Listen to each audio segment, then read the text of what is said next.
Bienvenue sur Questions au sénateur, votre rendez-vous hebdomadaire d'Acropolis et de Public Sénat, où on a le plaisir de recevoir un sénateur ou une sénatrice pour répondre à toutes vos questions. Cette semaine, on a le plaisir de recevoir Sylvie Robert. Bonjour Sylvie Robert, comment allez-vous? Bonjour, ça va bien, merci.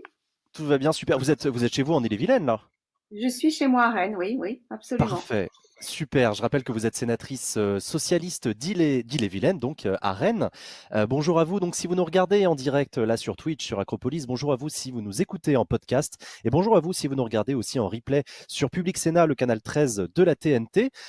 Aujourd'hui, on va donc passer une heure avec Sylvie Robert. On va apprendre à vous connaître, apprendre à savoir quels sont les sujets sur lesquels vous travaillez au Sénat et puis échanger avec vous sur l'actualité. Mais c'est surtout avec vous que la sénatrice Sylvie Robert va échanger puisqu'elle va répondre à vos questions, les questions que vous posez, aux questions que vous m'avez posées en amont pour elle aujourd'hui. Je voudrais qu'on commence avec vous par un sujet d'actualité avant de parler de vous, avant de faire votre portrait. C'est la loi Avia, la loi contre la haine sur Internet qui a été adoptée hier par l'Assemblée nationale en lecture définitive.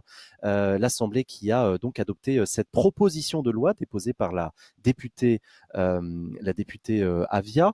L'Assemblée a souhaité ne pas retenir certaines choses qui ont été pourtant mis avec insistance dans ce projet de loi, dans cette proposition de loi par le Sénat, notamment voilà, la prise de décision par le juge de l'éventuel retrait de contenu sur Internet. Qu'est-ce que vous en pensez, vous, de cette loi? Écoutez, les objectifs sont louables et c'est vrai que cette question de contenu haineux sur Internet est un vrai sujet. Donc, en termes de finalité, on ne peut que la louer. Cependant, ce qu'on avait vraiment vu au Sénat, c'est la fragilité juridique très forte. Je me C'est-à-dire, souviens de débats très forts sur la question des journalistes, hein, pour ouais, qu'ils soient pas soumis. La question de la presse a été vraiment. Alors je ne sais pas, j'ai pas vu la dernière, forcément la dernière version qui vient d'être votée à l'Assemblée nationale, mais la question des journalistes était un vrai sujet. Et nous, c'est vrai que dans cette question de fragilité juridique, la question du rôle de l'autorité judiciaire, du juge, avait été vraiment considérée comme essentiel et c'est vrai que je vous rappelle qu'au niveau de la commission mixte paritaire, on n'avait pas trouvé d'accord. Euh, absolument. Le Sénat et parce que l'Assemblée n'ont pas été d'accord, et donc l'Assemblée absolument, nationale a eu le dernier mot hier. absolument. Et puis moi je terminerai par dire qu'on avait eu aussi un débat important sur le rôle quand même de censure donné à des acteurs privés que sont les GAFAM. C'est Alors quand justement, même. sur ces trois sujets que vous soulevez, qui sont effectivement les trois sujets qu'on a vu émerger très fortement, notamment dans le débat hier à l'Assemblée nationale, ce dernier débat, Ouais, il y a la question des journalistes, effectivement, où certains députés d'opposition, absolument. je pense notamment à la France insoumise, reprochent au gouvernement de mettre en place un système de censure, y compris de la presse, puisque un journaliste, un internaute, finalement, la loi fait très peu de différence. Vous pensez, vous aussi, que c'est un régime de contrôle? On rentre en dictature carrément? Non, il faut toujours avoir des propos mesurés et je peux vous dire que sur ces questions-là, il faut regarder d'abord l'objectif et la finalité et surtout avoir, et c'est vrai qu'on parlera peut-être après de la CNIL, obtenir le maximum de garanties pour encadrer des dispositifs. Et en fait, c'est ce que le Sénat fait. Lorsque on est sur des textes comme ça, vous savez qu'il y a toujours cette tension entre la protection des libertés individuelles, des droits fondamentaux, et puis les objectifs liés à tel ou tel projet de loi, en l'occurrence là sur les contenus haineux sur Internet. Et je pense que le Sénat, comme à son habitude, avait souhaité clarifier un certain nombre de choses, préciser, et la question des journalistes a été quand même est absolument fondamentale. Enfin, on ne peut pas aujourd'hui mettre sous le même rang la question d'internautes qui vont se défouler comme ça d'une façon absolument ignoble, et puis des journalistes qui ont forcément, dans leur rôle de journaliste, sont liés à une charte, mais vous savez ça mieux que moi, éthique, de journaliste, avec voilà. Donc à un moment, il faut aussi un peu faire la part des choses. Et je crois que le rôle du juge judiciaire, c'était aussi la question des 24 heures, avait été vraiment important. Donc je pense qu'il faut 24 heures, en encadrer l'occurrence, c'est le délai que la loi laisse aux plateformes pour retirer les contenus absolument. lorsqu'ils font l'apologie du terrorisme ou qu'ils présentent des contenus pédopornographiques. Mais le gouvernement et la majorité répondent à ces objections en disant qu'il y a un problème d'efficacité. Si, en gros, ce qu'ils disent, c'est s'il faut saisir un juge à chaque fois qu'il y a un tweet haineux, on n'arrivera à rien. Qu'est-ce que vous répondez à ça? Qu'est-ce que je réponds? C'est qu'à un moment, bien sûr, on peut se dire que on va laisser faire les choses comme elles viennent, mais à un moment, il faut quand même, voilà, faire attention. Et quand je dis qu'il y a toujours cette tension entre droits fondamentaux et objectifs, en tout cas d'un texte de loi comme ça, la question de l'encadrement est absolument et du rôle du CSA, parce qu'on avait eu, je me souviens aussi, un vrai, un gros débat sur le rôle du CSA. Donc, il faut savoir encadrer les choses. Bien sûr, il y a la question de l'efficacité, je le reconnais, mais en la matière, je pense qu'on peut pas. Il faut qu'on fasse attention et on peut pas laisser tout faire. Il faut encadrer. Il faut mieux encadrer les choses. Et donc, en parlant d'efficacité, le gouvernement a fait le choix, en tout cas la majorité a fait le choix de confier directement aux plateformes, donc les GAFA, hein, clairement, on va le dire, Twitter, Facebook, Bien Amazon, sûr, YouTube, c'est un etc., sujet qui quand même. vont de fait se voir déléguer le rôle de suppression des contenus haineux. Il y a un sujet important pour vous, ça y est, c'est une privatisation de la censure, pour reprendre les mots de Marine Le Pen? D'abord, je ne reprendrai jamais les mots de Marine Le Pen, ça un- c'est clair. Je ne sais pas si j'irai jusque là, mais en tout cas, moi, je pense qu'il y a un problème de fond qui est effectivement le fait de laisser aux GAFA ce rôle-là. Je pense que puisque la loi le permet, et je reviens sur la question du juge, il fallait l'encadrer beaucoup plus. Vous voyez, ça aussi, ce sont des garanties à prévoir et à développer. Donc, il faut vraiment faire attention, vraiment. Une dernière question sur ce sujet. Les sénateurs socialistes se sont opposés donc à ce texte, ont voté contre. Vos collègues députés socialistes se sont abstenus. Ils ont manqué de courage, les députés socialistes, selon vous? Je pense, si je peux me permettre, je crois que nous nous étions abstenus. Ah, pardon, le groupe socialiste au Oui, Sénat s'était abstenu également. oui, Ah, alors oui, du oui. coup, n'avez-vous pas manqué de courage? Non, mais je pense pas qu'il faille parler de courage, vous savez, dans ce genre de débat. Je pense que d'abord c'est un vrai débat, donc il faut vraiment le prendre comme tel, parce que c'est une réalité et cette réalité, quand elle touche les uns et les autres, elle est absolument effroyable. Et moi je dis toujours qu'il faut aussi prévenir. On a aussi beaucoup parlé du rôle de l'éducation. On travaille beaucoup au sein de la commission sur cette prévention-là qui, à un moment, peut faire partie aussi en termes d'éducation, de prévention, de ce qu'on peut faire et ce qu'on n'a pas le droit de faire. Même dans le cadre de réseaux sociaux, on voit bien que ça peut être de n'importe quoi. Donc, je pense qu'il y a un vrai rôle au niveau de l'éducation aujourd'hui au numérique, aux réseaux sociaux. Et il faut peut-être commencer par là. Il faut peut-être commencer par là. Il y a Yot Subed qui nous dit je ne comprends pas l'abstention quand on est contre une mesure. Est-ce qu'à un moment, c'est pas le rôle d'un représentant politique que de prendre des décisions et de dire clairement s'il est pour ou contre? Peut-on s'abstenir quand on est sénateur ou député? Ah bah oui, bien sûr, parce que on peut être pour l'objectif lié à un texte de loi, par exemple, mais ne pas obligatoirement approuver l'ensemble des dispositions qui vont concerner ce texte de loi. Donc après, vous voyez, c'est une question de curseur, c'est une question de valeur, enfin pour moi, et de garantie. Donc bien sûr, on peut être toujours dans la radicalité de dire non ou oui. Parfois, il y a d'autres chemins à emprunter. Lorsqu'on s'abstient, parfois, on est aussi confiant dans la navette parlementaire pour que les textes évoluent, progressent. C'est aussi ça le rôle d'un parlementaire. Et donc, je pense que c'est aussi pour moi, on dit souvent abstention constructive ou positive, c'est aussi le fait de laisser un peu la place à d'autres dispositions qui peuvent être intéressantes. Mais voilà, vous voyez, c'est toujours une question de curseur. Ça, c'est souvent dans le débat parlementaire qu'on va aussi affiner notre point de vue. Vous voyez, par exemple, parfois on ne sait pas obligatoirement ce qu'on va voter, et c'est dans le débat qu'on affine notre vote parce que, eh ben, on réussit à faire voter des amendements. Et la question du juge judiciaire avait été votée au Sénat. D'ailleurs, c'est Eh vrai que ben, la discipline de groupe n'a pas été absolument parfaite dans tous les groupes. On a vu effectivement des députés qui ont choisi de soutenir la loi alors même que leur groupe votait contre, d'autres qui ont choisi de voter contre la loi alors même que leur groupe soutenait la loi. Donc effectivement, on a vu ça. On va parler de vous, Sylvie Robert, on va parler de votre parcours. Je vous cache pas que j'ai pas trouvé grand-chose sur Internet, sur votre parcours avant de devenir élu à Rennes. Comment est-ce que ça vous est venu la politique? Vous avez fait quoi comme parcours? Vous avez fait quoi comme études? J'ai fait des études de littérature, de langue et un master 2 à Sciences Po Grenoble. D'accord. Vous aviez déjà envie de faire de la politique? Sciences Po Grenoble, c'était déjà avec l'idée de... Vous étiez engagée quand vous étiez étudiante? Je me suis engagée lorsque j'étais étudiante dans les manifestations liées au CPE. Alors, vous voyez, ça remonte un peu, 2005? mais voilà, ça a été en fait une façon aussi de m'engager à l'université. Et puis, je me sentais un peu impuissante pour ne rien vous cacher.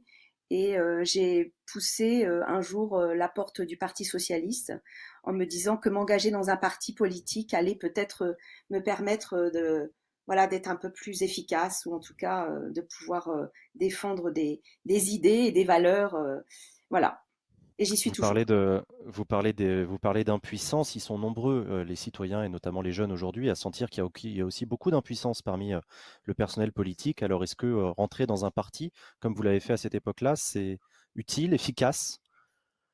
Moi, ça a été une école extrêmement intéressante parce que d'abord, on apprend à débattre, on apprend à la controverse, on affine aussi ses idées, on fait progresser voilà ses valeurs. C'est des choses aussi c'est un apprentissage. Hein, Mais est-ce en que tout c'est cas pour moi. efficace? Bah écoutez, ce qui s'est joué pour moi a été assez efficace parce que en 1989, donc j'étais assez jeune, le maire de Rennes, à l'époque, il s'appelait Edmond Hervé, m'a proposé d'entrer au conseil municipal et je suis arrivée au conseil municipal de Rennes, j'avais 24 ans, nous étions très peu de femmes, j'étais la plus jeune et là j'ai appris l'action municipale, l'action publique et je dois vous dire et l'action locale et ça a été en tout cas et ça a continué à être une formidable expérience pour moi. Et là, je me suis sentie utile, oui, parce que dans l'action locale, forcément, on défend des projets, on essaie de les mettre en œuvre, il y a des rapports de force aussi politiques hein, qui s'exercent pour défendre ces budgets. Voilà, c'est en tout cas passionnant. Et l'idée, c'est quand même de penser aux habitants et à leur offrir le meilleur service possible. Et pour moi, ça a été important, oui. C'est vrai que l'action locale est assez plébiscitée, mais quand on voit, mine de rien, le mouvement des Gilets jaunes, qui dit aussi beaucoup du ras-le-bol parfois des Français qui ont l'impression, probablement à juste titre d'ailleurs, que les hommes et les femmes politiques ne peuvent rien, ne font rien, sont impuissants. Beaucoup parlent même de corruption. Comment est-ce que vous voyez ça, vous justement, après plus d'une vingtaine d'années d'engagement, et même en tant qu'élu, en tant que responsable politique, ça vous fait quoi? Vous n'avez pas l'impression qu'effectivement, il y a un truc qui est raté? En tout cas, oui, il y a quelque chose qui en tout cas n'a pas fonctionné. Et ça, moi, j'en suis extrêmement triste parce que je trouve qu'au contraire, l'action politique, mais au bon sens du terme, vous voyez, c'est-à-dire cette recherche vraiment de bien commun, de service au public, d'action publique, de régulation forcément d'un certain nombre euh, je dirais, de dispositions liées au marché, c'est-à-dire de faire en sorte que, eh bien, on améliore la vie des gens. Pour moi, dans l'action locale, elle est extrêmement précieuse. Et j'ai vu se déliter, ou en tout cas l'image d'abord du politique, c'est-à-dire au départ, c'était vraiment tous des pourris. On n'est pas comme si, voilà, on avait. Alors, en même temps, l'exemplarité est pour moi importante, c'est-à-dire, alors je suis bretonne, je pense qu'il y a aussi des façons de faire de la politique. Non, mais c'est vrai, de pratiquer la Non, non, non, mais politique pour moi, il y a une forme d'exemplarité, c'est-à-dire que à partir du moment où je deviens un personnage public, que j'ai cette responsabilité, je me dois, voilà, de faire attention, et donc tout le monde n'a pas fait ça, et je suis un peu triste que cette image soit aussi, voilà, détériorée, et que après l'image, ça a été la notion d'efficacité, c'est-à-dire en fait, on ne sert à rien, la politique ne sert plus à rien. Bah non, enfin, faisons attention, regardons ce qui se passe dans le monde aujourd'hui. Et lorsque vous avez des démocraties, vous avez un certain nombre de valeurs qui s'expriment, d'idées qui peuvent, en tout cas, être, voilà, on parlait tout à l'heure de liberté individuelle, de liberté de parole, enfin, il faut aussi faire attention. Et moi, je continue d'abord parce que je suis une optimiste de nature, mais voilà, j'ai envie de continuer à faire partager ça et à dire que bah, faire de la politique, oui, ça peut être très noble et en même Il y a un temps dé- passionnant. Surtout en ce il y moment. a- Surtout en ce moment. Ah bah ça, c'est pas moi qui vous dirais le contraire. En ce moment, il y a un débat dans le chat parce que vous avez parlé tout à l'heure du CPE. Oui, Le CPE, c'était en 2006. Alors, je vous ferai pas l'affront de vous dire que vous aviez passé l'âge en 2006, mais si vous aviez 24 ans en 89, vous n'étiez pas 20, étudiante en 2006.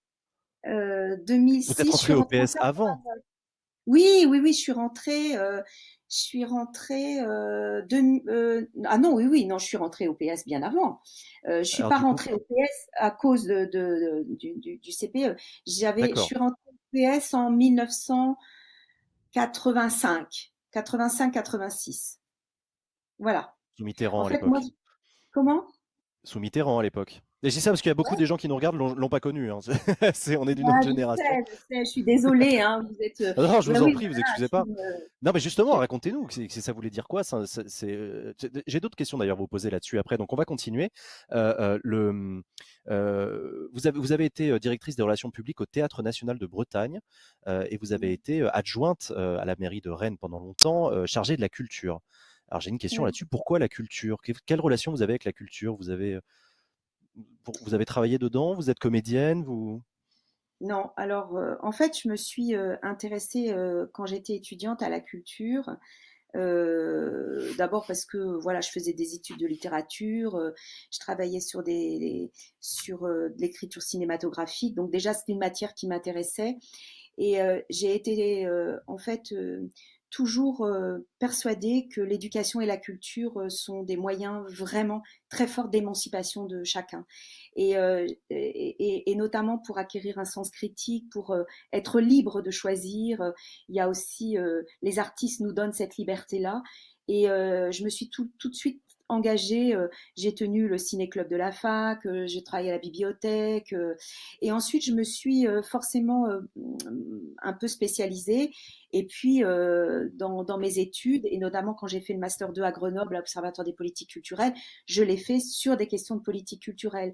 Donc, ça a été un cheminement qui m'a permis à la fois d'être pendant 11 ans, de travailler dans un théâtre, donc auprès d'artistes, et en même temps de pouvoir, je dirais, et ça a été aussi absolument passionnant, de pouvoir après franchir un autre pas qui a été de l'autre côté, d'être adjointe à la culture. Donc j'ai eu à la fois une expérience professionnelle et en même temps une expérience politique. Et je continue et je suis de celles qui continuent à défendre beaucoup la culture, les artistes et aujourd'hui je trouve qu'on en a vraiment besoin. Donc voilà. Alors, on va en parler évidemment de la question de la culture pendant le confinement, mais justement sur cet engagement local, donc vous l'avez dit, pendant plus de 20 ans dans Ah, l'exécutif. je vois qu'il y en a qui ont assisté à la Légion d'honneur des transmusicales. Ah, c'est drôle. Oui. Comme quoi, comme quoi. Ah Non, oui, oui, parce que c'est c'est Léo vrai Céleste qu'en qui plus, dit. Vous avez fait un très beau discours à la remise de Légion d'honneur des fondateurs des transmusicales à Rennes. On sentait chez elle une véritable conviction et un attachement profond à la culture.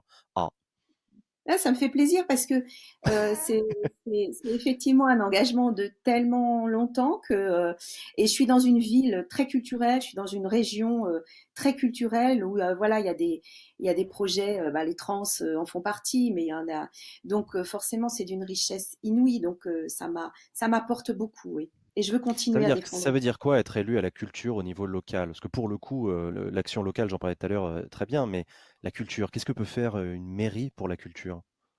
Ah ben c'est énorme puisqu'elle a la compétence. Donc, vous savez que la culture, c'est une compétence partagée. J'ai été aussi vice-présidente à la culture à la région Bretagne. Donc, c'est vrai que l'action, je dirais, locale en matière de culture, elle est absolument énorme parce qu'on a compétence.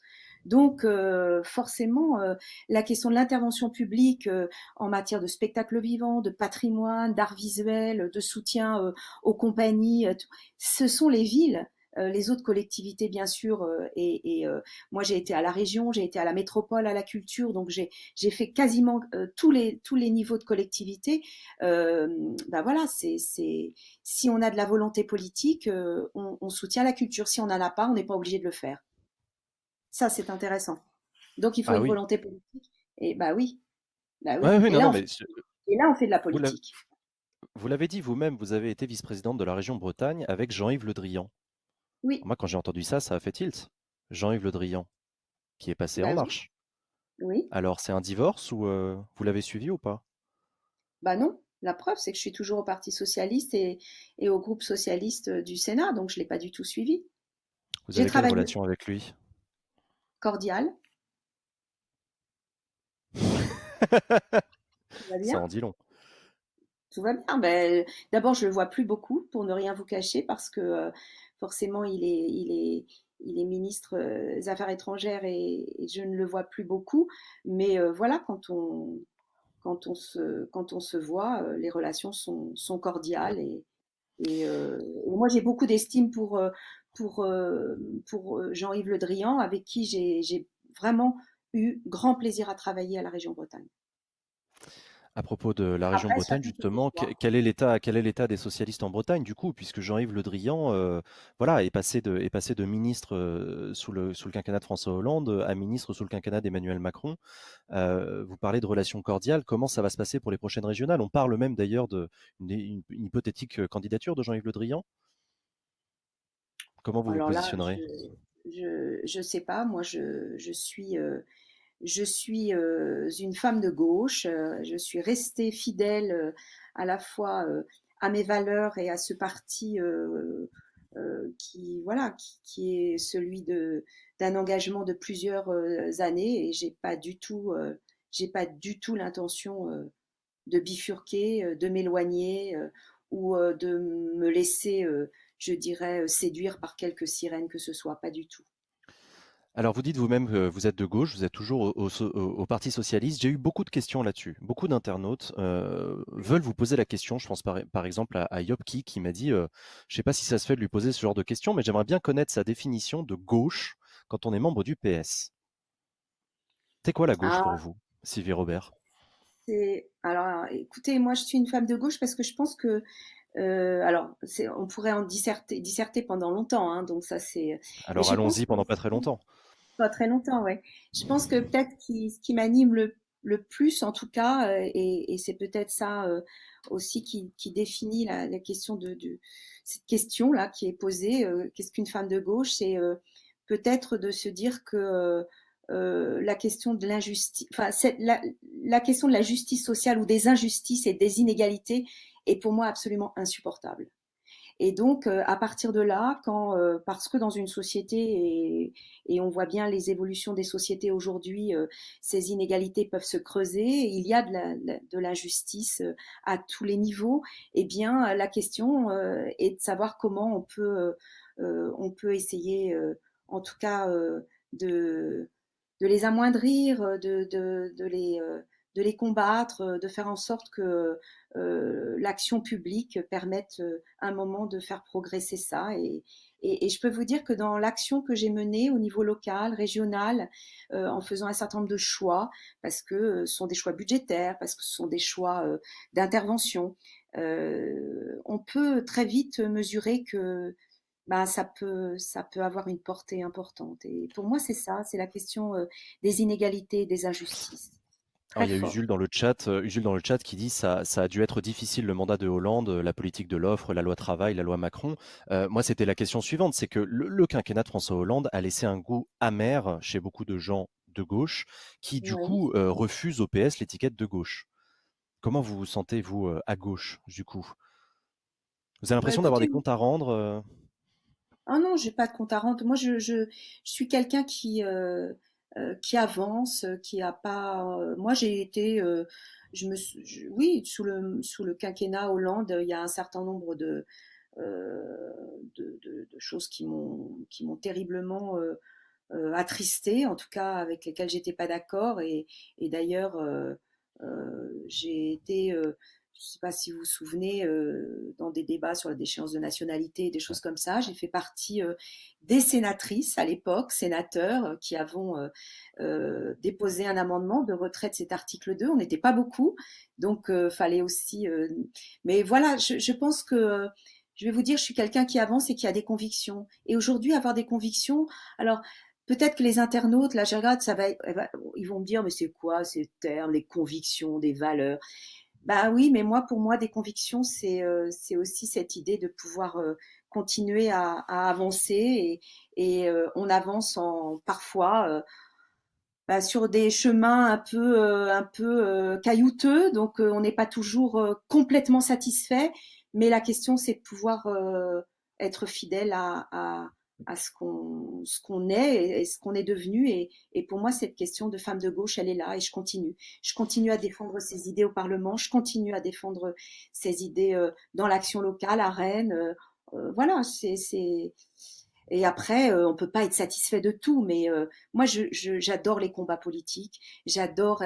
Non, mais Non, non, mais je trouve que la politique est un espace vraiment extrêmement intéressant pour pouvoir accepter aussi.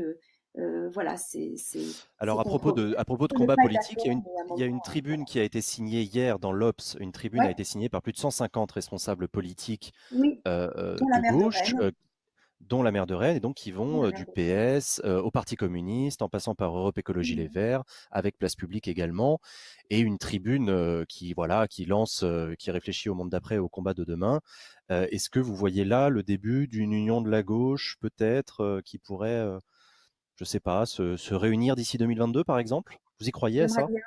Moi, je pense qu'il y a des. Alors après, la question vraiment, c'est pas de se réunir pour se réunir ou de faire une adjonction Non, la question, elle est plus là. C'est surtout se réunir autour de quoi et de quel projet et quelles sont aujourd'hui les priorités qui sont et qui doivent être les nôtres. Et ces tribunes, quand elles parlent effectivement d'écologie et de là aussi de justice sociale, parce que c'est un peu le cœur de.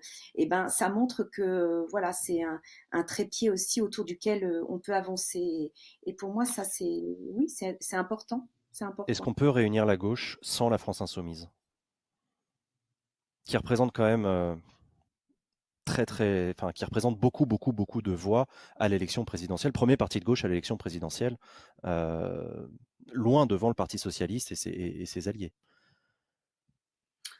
Bah écoutez, c'est pas à moi de le dire, mais pour l'instant, en tout cas, sur un certain nombre de points, on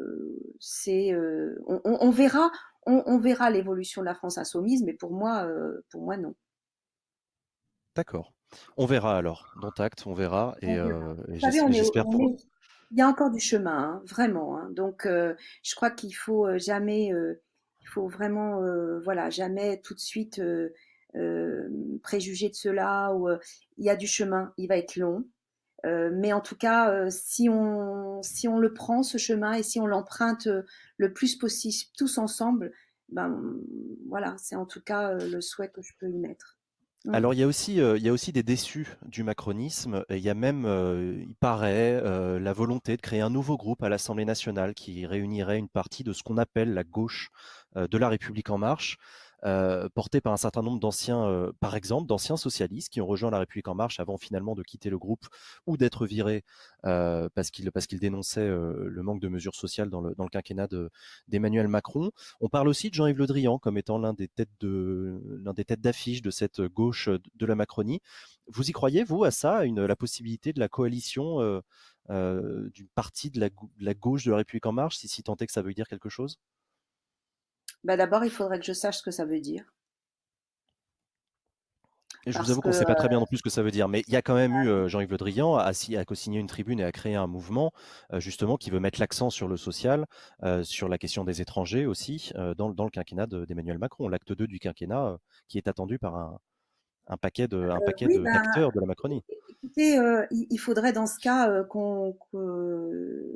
que les LREM arrêtent le en même temps et prennent un certain nombre de décisions courageuses. Je pense à l'assurance chômage, je pense à l'ISF, je pense à un certain nombre de points comme ça qui sont quand même des lignes rouges, où à un moment, le en même temps auquel je n'ai jamais cru peut avoir des limites. Et là, on voit justement qu'il a des limites, mais la question des limites, c'est pour en faire quoi? Et donc, c'est intéressant, mais moi, vraiment, j'attends de voir euh, si, euh, si ce nouveau groupe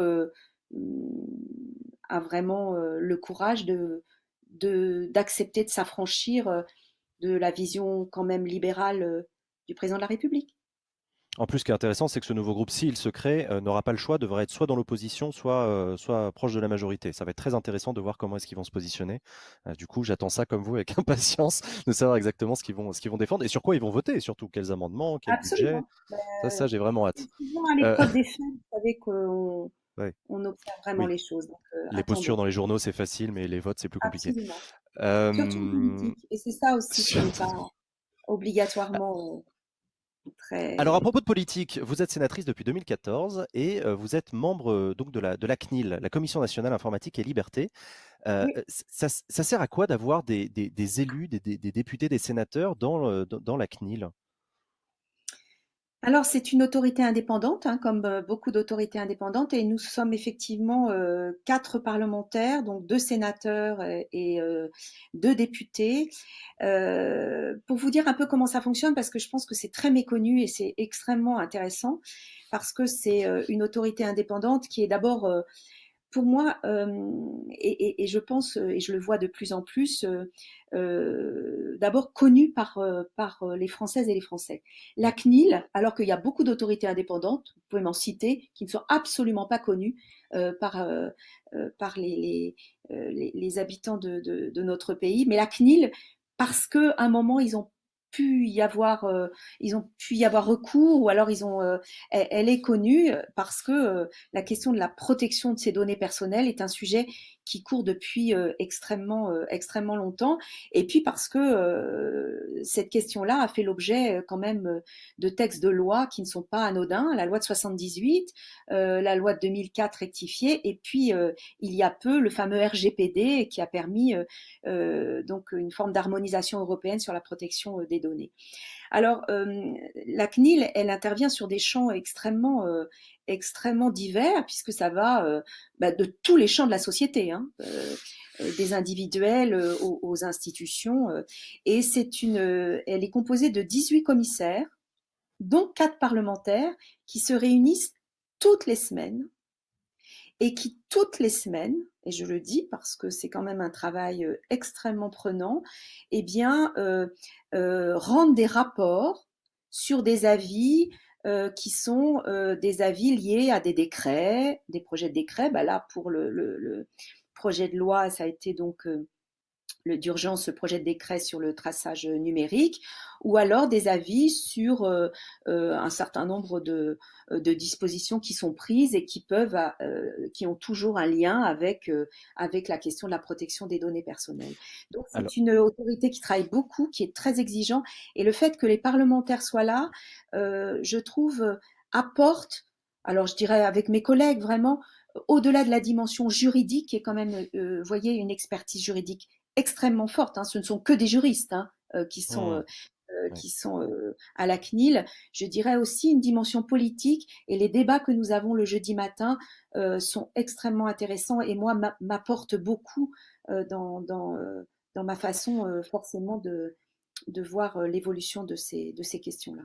Mm. Alors, à propos de débat, la CNIL a émis des réserves assez fortes sur cette application de tracking ou de tracing qu'envisage le gouvernement dans le cadre de la lutte contre l'épidémie de Covid-19. Le gouvernement qui a d'ailleurs semblé temporiser, si ce n'est revenir en arrière, en disant que de toutes les façons, l'application ne serait pas prête pour le déconfinement, on l'a bien vu, et que de toute façon, elle n'aurait pas lieu tant qu'il n'y aura pas un débat parlementaire. Une question d'Emeric pour vous, c'est quoi les conditions pour que l'application de tracking respecte le meilleur équilibre possible entre la lutte contre la crise sanitaire et le respect de la vie privée? C'est quoi les Alors, conditions il y a deux choses. Il y a deux choses. Et d'abord, oui, les débats ne sont pas publics, hein. Ce sont les avis qui sont rendus par la CNIL hein, qui sont publics. Je regarde un petit peu le chat là pour Il y a deux choses. Il y a, vous savez, cette fameuse application qui s'appelle Stop Covid. Je pense que c'est de celle-là dont vous parlez. Oui, c'est bien de celle-là. Et puis Hein. ensuite, il y a la question aussi du... Oui, je vois ce que vous voulez dire. C'est différent. Vous voyez, c'est différent. Donc, Stop Covid, en fait, c'est une application pour l'instant qui n'a pas vu le jour, qui va vraisemblablement, bon, qui fait du chemin, hein, et qui va être en test peut-être au mois de juin, et qui a fait déjà l'objet d'un avis de la CNIL qu'on a rendu public et qui effectivement, dans cet avis, demandait énormément de garanties. Alors, il fallait qu'on soit bien sûr que ce soit sur la base du consentement. Vous savez, et que vous ayez donc la liberté de choisir ou de ne pas choisir de la télécharger. Et ensuite, il y avait énormément de garanties sur la conservation des données. Donc, ça, c'est Stop Covid. Et il y a un autre avis qui a été rendu public au début de la semaine sur ce que le gouvernement a intégré dans le dernier projet de loi d'urgence qui s'apparente à une forme de traçage numérique pour rompre les chaînes de transmission du virus. Donc vous savez, c'est cette idée que vous avez des symptômes, donc vous allez chez le médecin, il y a des tests, vous êtes déclaré positif, et là s'enclenche tout un processus qui va forcément vous amener à accepter ou pas de dire qui vous avez croisé. Et, ça, donc, et là, c'est avec l'objectif, après, d'être appelé par les brigades sanitaires qui vont vous demander si jamais vous êtes testé ou si vos contacts ont été testés aussi positifs, de vous mettre en quatorzaine, c'est-à-dire de vous isoler pour rompre les chaînes de transmission. Et là, en fait, la CNIL a été saisie parce qu'il y avait des systèmes de traitement de fichiers. Vous savez qu'on traite des fichiers en fait. Hein. Ouais, ouais. Donc il y avait deux traitements avec l'assurance maladie et puis avec et donc en fait elle a rendu un avis en demandant là aussi à ce qu'il y ait des garanties très très fortes sur la conservation des données, sur qui traite les données, sur la nature des données, etc. Et je dois vous dire que pour la première fois à la fois au Sénat et à l'Assemblée nationale, pour vous dire quand même que ce sont des questions qui sont sensibles parce que quand même ce sont des données de santé, donc il faut faire attention, ce sont des données sensibles. Il a été demandé et Philippe Bas, le président de la commission des lois du Sénat, a accepté l'amendement qu'on avait porté qui était de demander un avis conforme de la CNIL Et oui. pour vraiment qu'on mesure l'importance que peut revêtir un avis de la CNIL qui, à un moment, va forcément demander à ce qu'on ne fasse pas n'importe quoi avec cette question-là. Ça a été refusé à la CMP. Non, ça n'a pas été Mais refusé à la CMP, ça a été refusé par le Conseil constitutionnel parce que voilà, c'est c'est ça, par le Conseil constitutionnel qui a pardon, censuré. qui a censuré. Et la CNIL a, dans son avis rendu public, dit forcément qu'elle allait exercer des contrôles très fréquents sur la mise en œuvre de ce traçage numérique pour vérifier que ben voilà, ce qui a été donné dans le projet de loi soit bien mis en œuvre et conforme au RGPD. Donc vous voyez, c'est un rôle quand même qui est à la fois en amont et qui peut être aussi en aval, parce que là, la question du contrôle va être forte. Et sur Stop Covid, cette fameuse application, eh bien, on a demandé au niveau de la CNIL qu'avant que Stop Covid ne soit en œuvre, en fait, eh bien, il y ait de nouveau une saisine de la CNIL et il y ait un débat parlementaire. Donc là, la CNIL, en ce moment, elle joue un rôle, je dirais, important. Et elle se réunit beaucoup, elle rend des avis qui sont, vous avez vu, des avis très conséquents, mais Oui. extrêmement éclairants sur la protection essentielle de nos données. Et pour le coup, assez strict, puisque justement cet avis de la CNIL qui pose des conditions assez importantes, effectivement, en termes de Absolument. protection des données, fait craindre notamment à l'exécutif que, en fait, on arrivera, c'est la quadrature du cercle, on n'arrivera jamais à faire une application efficace et qui protège les données. Donc, encore une fois, faut-il sacrifier des libertés sur l'autel de l'efficacité? C'est la grande question du La moment. CNIL a accepté, comme d'ailleurs, moi je l'avais, quand on a eu ce débat dans le projet de loi Urgence 2, accepté le fait qu'à un moment, on se dise que ce traçage numérique et cette application soit un outil supplémentaire dans le fait, un moment, de traiter de la question sanitaire, peut être efficace ou pas pour pouvoir forcément lutter contre la circulation du virus. Et moi, je l'ai dit très très vite, et on l'a dit à la CNIL, cette application Stop Covid, mais même le traçage numérique, ne s'avéreront efficaces que s'il y a des tests, que s'il y a des Mmh. masques, que si, en tout cas, les conditions de l'état d'urgence sanitaire et de l'ensemble des solutions qui aujourd'hui sont proposées fonctionnent. Sans ça, ça ne sert à rien. Et Mais alors du le coup, grand cette débat. application qui n'a pas encore vu le jour, est-ce qu'elle risque pas Non, finalement de devenir très obsolète assez rapidement puisque Google, Apple et peut-être d'autres vont décider de faire leur propre application en se moquant totalement pour le coup de la CNIL puisque c'est des applications mondiales et du coup encore une fois est-ce que c'est pas un débat franco-français qui en fait risque de ne pas servir à grand chose? non, c'est pas un débat franco-français parce que vous observerez qu'au niveau européen et au niveau international, vous avez énormément de pays qui ont peu ou prou testé des applications de cette nature. Alors après, la question, c'est GAFA ou pas. Alors là, là on parlait tout à l'heure en début de propos sur de la PPL Avia. Pour moi, c'est la ligne rouge, hein, c'est très clair. Donc Mm. après, fabrication européenne. Il y a eu un moment aussi un travail avec l'INRIA, mais aussi avec les Allemands. Vous savez, donc non, tout le monde en fait teste cette application. Après, moi, la grande question que je me pose, c'est est-ce qu'elle va être efficace? Et est-ce que, par exemple, une question qu'on s'est posée, est-ce qu'il faut un seuil minimum de personnes qui ont téléchargé l'application pour pouvoir rendre finalement cette application vraiment efficace? Et à cette question-là, moi, je ne sais pas.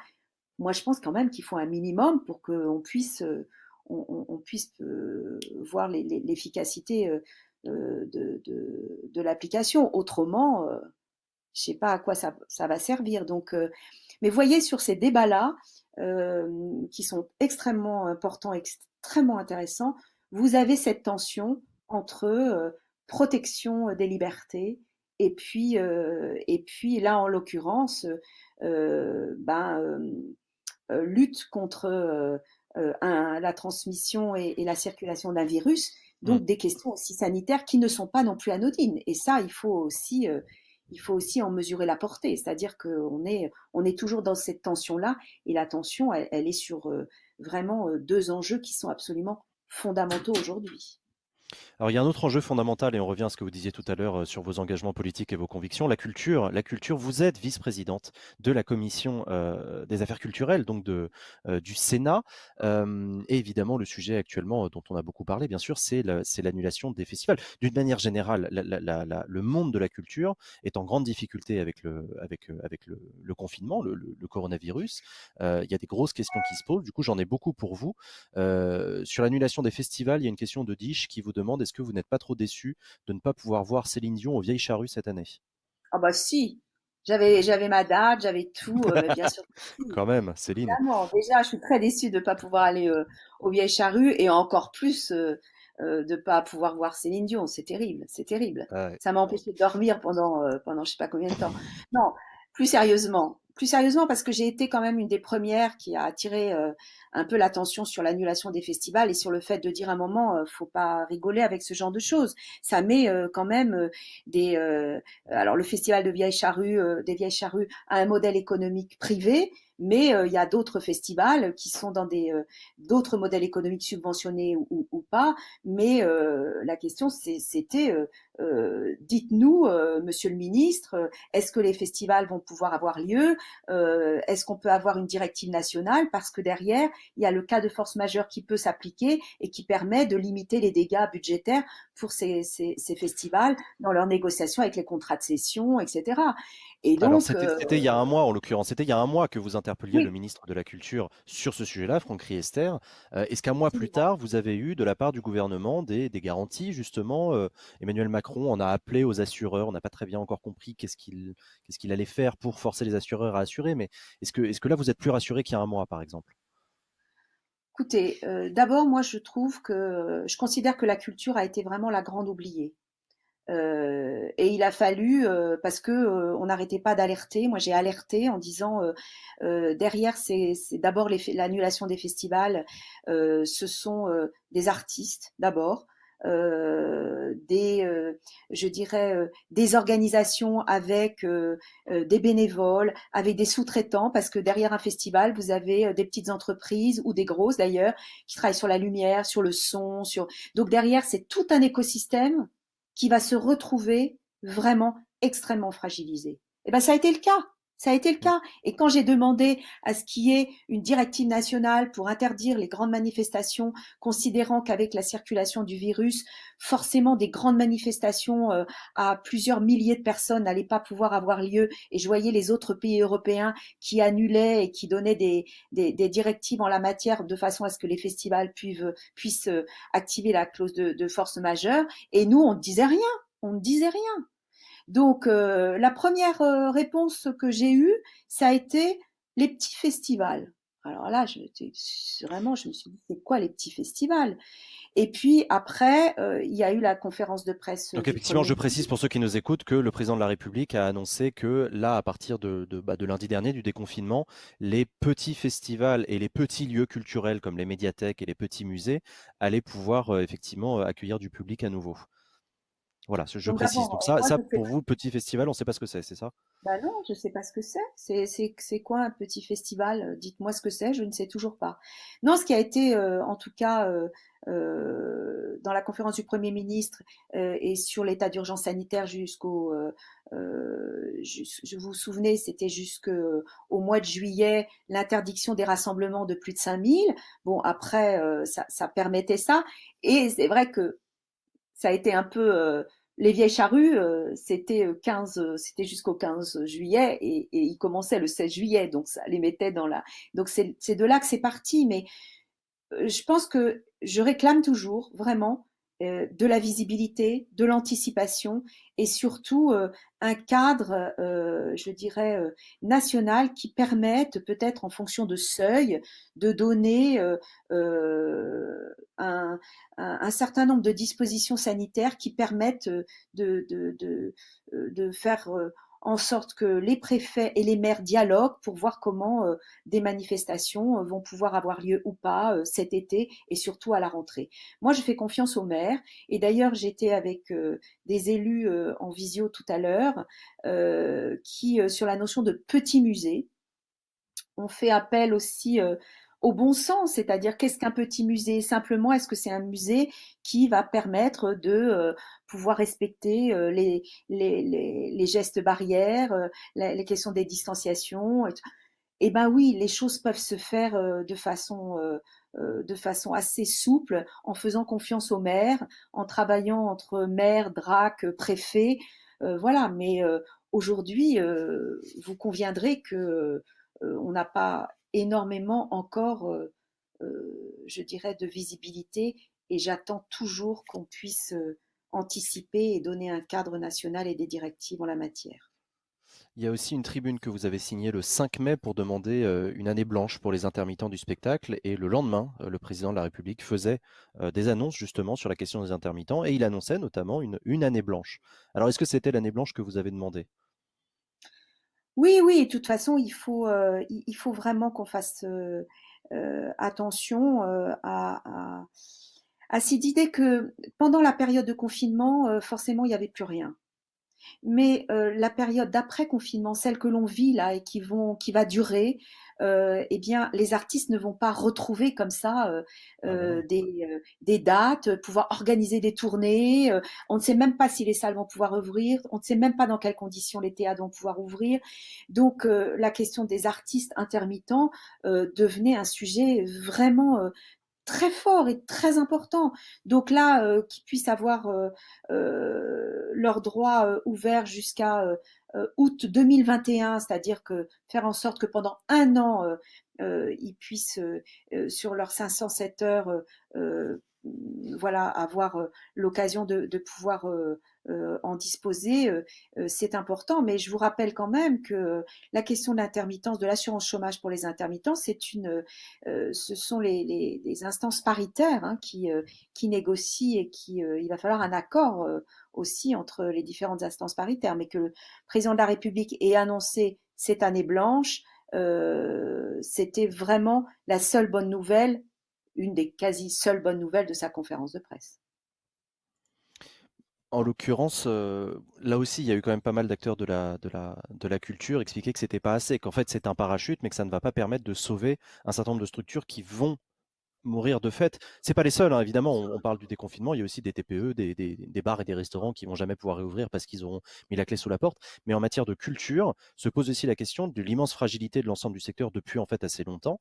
Et ce coronavirus ne va pas tout simplement achever un monde de la culture qui était déjà mourant? Alors, il n'était pas mourant. Je ne vais pas quand même Non. aller jusque-là parce que je trouve qu'au contraire, on est dans un pays où on a une vitalité culturelle absolument incroyable. Et donc, par contre, c'est un secteur qui est fragile. Donc là, moi j'ai été de celle qui a bataillé au projet de loi de finances rectificatif 2 pour obtenir des plans de relance pour la culture. Et je les avais même pas qualifiés de relance, c'était des plans d'urgence. C'est-à-dire que on est dans une situation où ce qui me fait peur, c'est que si on ne prend pas à bras le corps la question de l'urgence et de l'urgence économique, parce que tous les dispositifs d'État aujourd'hui auxquels hein, beaucoup d'acteurs culturels peuvent prétendre, hein, parce que ce soit le fonds de solidarité, les prêts garantis par l'État ou alors l'activité partielle, vous avez beaucoup d'acteurs culturels qui aujourd'hui sont éligibles à ces dispositifs, mais pas tous. Et je pense d'ailleurs aux artistes auteurs, c'est un vrai sujet. Il faut absolument que on puisse, que le gouvernement, là aussi, entende que les artistes auteurs aujourd'hui sont dans une situation extrêmement difficile, extrêmement précaire et extrêmement fragile. Mais ce que vous disiez, c'est que c'est fragile. Et oui, c'est fragile. Et parce que c'est fragile et parce que c'est un écosystème, il faut absolument qu'on prenne à le bras le corps dès maintenant la question culturelle. Et ça fera partie, de mon point de vue, à la fois d'un plan d'urgence, mais aussi de relance pour demain. Et je crois qu'on a plus que besoin aujourd'hui des artistes. Vraiment. Dans son échange avec les artistes, le président de la République a parlé aussi du fait que les artistes allaient pouvoir profiter de l'été, si je puis dire, pour travailler dans les écoles, dans les centres d'animation, dans les colonies de vacances avec les enfants. Vous pensez que là aussi, il y a une solution pour aider certains artistes de ce côté-là, ou alors au contraire, c'est du gadget et ça respecte pas beaucoup les artistes qui vont se retrouver à faire de la garderie? Je dis ça parce que l'expression a été utilisée par certains artistes qui se sont plaints de cette annonce. Écoutez, euh, très sincèrement et très personnellement, j'attendais autre chose de la conférence de presse du président de la République qui nous dise qu'il fallait que les artistes aillent animer des ateliers pendant les vacances. Il n'a pas dit que ça, puisque la C'est pas question dit de ça. l'année blanche a été et du fonds de soutien, notamment pour les tournages. Mais j'ai été très frappée de voir qu'il s'adressait aussi aux collectivités territoriales en leur demandant de participer, Mm. alors qu'elles ont été les premières à réagir à mettre en place des fonds d'urgence, des fonds de soutien, à, à verser leurs subventions, même pour ce qu'on appelle le service non fait, vous savez, c'est-à-dire Mmh. ces projets qui forcément ne vont pas avoir lieu, eh bien les collectivités versent quand même les subventions. Et il a appelé aux collectivités alors qu'elles ont été présentes tout de suite. Tout de suite. Donc, et après, finir par dire il faut que les artistes animent les colonies de vacances cet été. Je caricature un peu, mais voilà, c'était pas ce que j'attendais de la vision d'un président de la République sur l'enjeu culturel aujourd'hui et l'enjeu artistique. Je pense que ça mérite mieux. J'ai une question qui est posée par Dernier As pour vous. Une question sur la mutation de la culture. Vous savez que là, vous êtes sur une plateforme sur Internet qui s'appelle Twitch et il voulait vous poser une question sur l'évolution de la consommation des médias par les jeunes Mhm. et notamment la chute de la télévision. Qui Ouais. justement est mise à mal voilà, par Internet, par des plateformes comme celle-ci, mais aussi par des géants comme Netflix. C'est quoi votre vision pour l'avenir de l'audiovisuel? Est-ce que la télé, c'est bientôt fini? Euh, D'abord, d'abord, on devait avoir, alors je sais pas si elle va être programmée, mais un projet de loi, souvenez-vous, sur l'audiovisuel public. C'est vrai. Je voudrais le dire parce que dans le cadre de ce projet de loi et dans des annonces qui avaient déjà été faites par le gouvernement, il y avait notamment, et je répondrai après à votre question, il y avait la suppression de France 4. Oui. Euh, et je ne sais pas si vous avez regardé France 4 pendant la période de confinement, mais France France 4, 4 a, c'est pour les enfants. C'est une chaîne pour les enfance, en enfants, l'occurrence. absolument. France 4 a vraiment développé euh, des programmes remarquables pour les enfants, au niveau éducatif, hein, bien sûr. Hein. Et on a vu là à la fois l'importance d'un service public, mais aussi l'importance de pouvoir bénéficier d'une chaîne avec autant je dirais, de compétences pour pouvoir s'adresser aux enfants dans une période où l'école n'était pas obligatoirement toujours facile pour certains, où ils pouvaient avoir des programmes complémentaires de grande qualité. Et pour vous dire que là, du coup, lorsque je réponds à votre question, la télé a joué un rôle. Vous voyez, là, la télé a joué un rôle. Oui, Mais mais ça ne forcément, retire rien à la chute des audiences chez les ça ne jeunes. retire rien à la chute des audiences. Et clairement, sur l'évolution, on va dire, des, des, à la fois des contenus audiovisuels en ligne via plateforme, etc., il y aura besoin de régulation, ça c'est clair. Il y aura besoin de toute façon de régulation et je pense que il y a eu quand même une autre annonce du président de la République sur la traduction en tout cas en droit français de la directive SMA pour SMA. permettre à ce que les, les, les plateformes puissent contribuer au financement de la création française et européenne. Ça, c'est quelque chose d'important. Mais voyez, nous sommes dans un bouleversement aujourd'hui à la fois des usages, parce que derrière, il y a la question des usages. On regarde la télé, on regarde son ordinateur, les tablettes, et surtout la question aussi des contenus, de la chronologie des médias, du rapport entre cinéma, et puis la question du financement de la création, tout simplement. Quand vous voyez la production de Netflix aujourd'hui, c'est quand même aussi un acteur qui est en train de vouloir compter dans le financement de la création cinématographique. Donc, je pense que je ne sais pas si c'est une question de génération, parce que là, je dirais plutôt qu'Internet plaît plus à une tranche 18-40 que les enfants voilà. C'est intéressant parce que la question des usages, génération, enfants ou adultes, on va voir que je pense que c'est aussi il va y avoir des évolutions. Et tout ça aussi est lié au contenu, hein, forcément. Hein. Oui, bien sûr. Il y a Ah oui. Axeran qui voulait vous poser aussi une question sur le pass jeune. Le pass culture qui avait été promis par Emmanuel Macron pendant la campagne. Quels sont ses résultats, ce pass jeune? Ben, Est-ce que la ben, diversité à la culture, euh, d'abord, moi j'ai été extrêmement réservée sur le pass culture. En pourquoi? fait, très clairement, bah, pour une raison très simple, c'est que, en fait, vous avez une application qui géolocalise l'offre culturelle, hein, là où vous êtes, dans votre territoire. Et après, vous pouvez forcément, avec 500 euros, bénéficier de cette offre culturelle. Alors, quand je vous disais en début de mon propos que la question des injustices, des inégalités, qu'elles soient sociales, culturelles, géographiques, territoriales, est un vrai sujet. Vous savez, quand vous habitez en Centre-Bretagne et Mm. que vous téléchargez l'application et qu'à un moment, ben, dans l'offre culturelle qui vous est dispensée, vous n'êtes pas vous n'êtes même pas sur le même pied d'égalité que dans un autre territoire. Pour moi, ça pose des questions aussi d'égalité devant l'offre culturelle. La deuxième chose, c'est ça s'est résolu après, c'est de pouvoir, en tout cas, garantir que la question des librairies indépendantes, enfin, vous voyez, ne soit pas sacrifiée sur l'autel d'Amazon. Ça a été un Ouais. débat et ça a été un combat qui a été gagné et ça, c'est bien. Et enfin, le fond, le principe même, c'est de se dire, est-ce qu'aujourd'hui, la culture, c'est simplement un pass culture à 500 euros pour aller à un concert, super, pour tout le monde, et de voir ce que tu as envie de voir.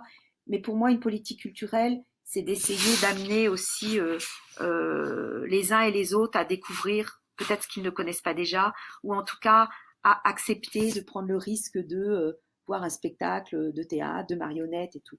Et en fait, l'offre qui est dispensée sur le Pass Culture n'est finalement que celle qui va pouvoir être celle que l'on continue à avoir soi-même. Et je pense que la question de la curiosité, de l'ouverture, n'est pas obligatoirement attachée à ce dispositif. Alors maintenant, moi j'ai vu aussi que ça permettait de pouvoir acheter des bouquins, de pouvoir avoir des places de concert. Maintenant, j'auditionne la semaine prochaine le directeur de la société qui gère le Pass Culture pour lui demander où ça en est, parce que vu qu'il n'y a plus d'offres, eh ben, je ne sais pas très bien aujourd'hui où en est le Pass Culture, qui, je vous Ouais. rappelle, coûte quand même 40 millions d'euros dans le budget de la culture. On arrive déjà à la fin de cette émission, Sylvie Robert. J'ai Déjà. deux dernières questions que. Ouais, oui, déjà, vous avez vu, ça passe vite, hein. Il y a deux dernières questions que le chat voulait vous poser. La première, c'est est-ce que le Mont-Saint-Michel est en Bretagne ou en Normandie?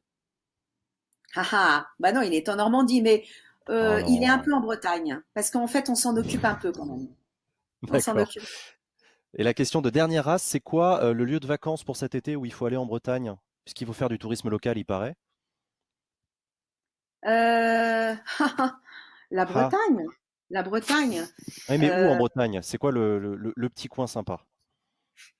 pour moi, mon petit coin Ouais, sympa, non, ce ouais, serait ouais, très celui que vous nous personnel. recommandez. Celui que vous nous recommandez. Euh, bah écoutez, moi je suis dans un département qui est l'Ille-et-Vilaine. Donc forcément on a un littoral, vous avez Saint-Malo, vous avez Dinard, et puis vous avez aussi un petit endroit qui sont les bords de Rance, où vous avez à la fois la campagne et puis la Rance maritime, la mer, et c'est un endroit paisible et absolument magique. Donc voilà. Eh ben, on sera sur les bords de Rance alors cet été. Merci beaucoup, Sylvie Robert, dont je rappelle sénatrice socialiste d'Ille-et-Vilaine. Merci d'avoir répondu à toutes nos Oui, questions. il a raison, c'est dans les Merci. Côtes d'Armor. Et Si vous ah, voulez. je vois qu'il y a des Bretons. Je suis en Ille-et-Vilaine, mais c'est vrai qu'il y a un pont et on est juste dans les Côtes d'Armor, les bords de Rance, c'est sur les deux départements. Voilà. On sera du bon côté de la rive alors. Merci encore une fois Sylvie Robert, merci à vous d'avoir regardé cette émission, merci à vous si vous nous avez regardé en replay sur Public Sénat, le canal 13 de la TNT, merci si vous nous avez écouté également en podcast. J'en profite pour remercier notre réalisateur qui est à distance. Cette émission est réalisée à distance. Merci beaucoup Kish qui s'occupe de ça, c'est incroyable ce qu'on est capable de faire aujourd'hui. Merci à toi. Je vous souhaite une bonne fin de journée, je vous dis à très bientôt, merci encore. Merci beaucoup à vous tous. Merci.